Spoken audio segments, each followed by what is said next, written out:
ओम नमो भगवते वासुदेवाय नमः। कार्तिक मास की आपको हार्दिक शुभकामनाएं। आज इस वीडियो में हम आपको कार्तिक मास का 27वें दिन का महात्म्य सुनाएंगे। इस प्रकार वह राक्षस और पिशाचनी दोनों घूमते फिरते नर्मदा नदी के किनारे पर एक वट वृक्ष के नीचे आकर ठहरे।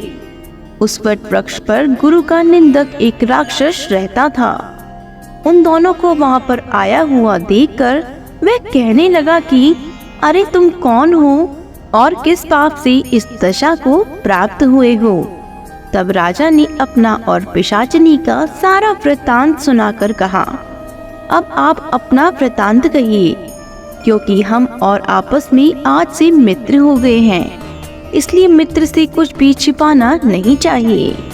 जो मित्र से छल कपट करता है वह पाप का भागी होता है। इसलिए अब आप भी अपना संपूर्ण वृत्तांत हमें सुनाइए। तब ब्रह्म राक्षस कहने लगा, हे मित्र, मैं मगध देश में प्रवीण सोमदत्त नाम वाला ब्राह्मण था। मैंने मद में आकर अपने को बड़ा भारी विद्वान मानकर गुरु का अपमान किया। एक समय मैं महादेव जी का पूजन कर रहा था। उसी समय श्री गौतम जी वहां पर आ गए। मैंने खड़े होकर उनको प्रणाम नहीं किया, वरन पूजा में ही लगा रहा। तब महादेव जी ने हमको गुरु का अपमान करने के दोष में ब्रह्म राक्षस बना दिया। उसी पाप के कारण मेरा अंतकरण जला जाता है। न जाने इस दुख से कब मुक्ति मिलेगी। सूत जी कहते हैं, ऋषियों, इस प्रकार गुरु महिमा का वर्णन करने से उनके सब पाप नष्ट हो गए। इतने में उन्होंने दूर से आते हुए गर्ग मुनि को देखा तो दोनों राक्षस तथा पिशाचनी अपने दोनों हाथ उठाकर उसकी ओर भागे। हमारा भोजन आ गया। परंतु फिर गर्ग जी के कहे हुए वचनों को याद करके उनके निकट न जाकर दूर से ही पिशाचनी कहने लगी कि हे महात्मन, आपको नमस्कार है। हमने कितने ही ब्राह्मण खा डाले हैं, परंतु आप महादेव जी के नाम से सुरक्षित हैं। तब गर्ग मुनि ने तुलसी दल युक्त गंगा जल से उनका अभिषेक किया।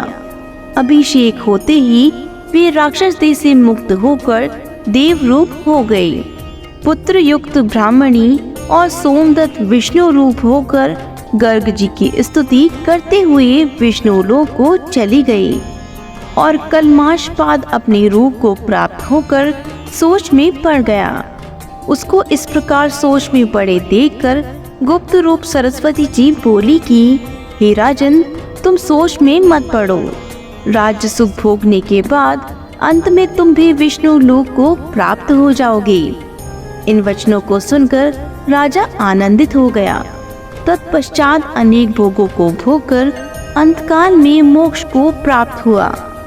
सूची ऋषियों से कहते हैं कि गंगा के स्नान से मनुष्यों के करोड़ों जन्म के पाप दूर हो जाते हैं। इसी के साथ 27वें दिन का महात्म्य संपूर्ण होता है। कार्तिक मास के सभी महात्म्य को नियमित रूप से सुनने के लिए हमारे चैनल को सब्सक्राइब जरूर करें। बोलो विष्णु भगवान की जय हो।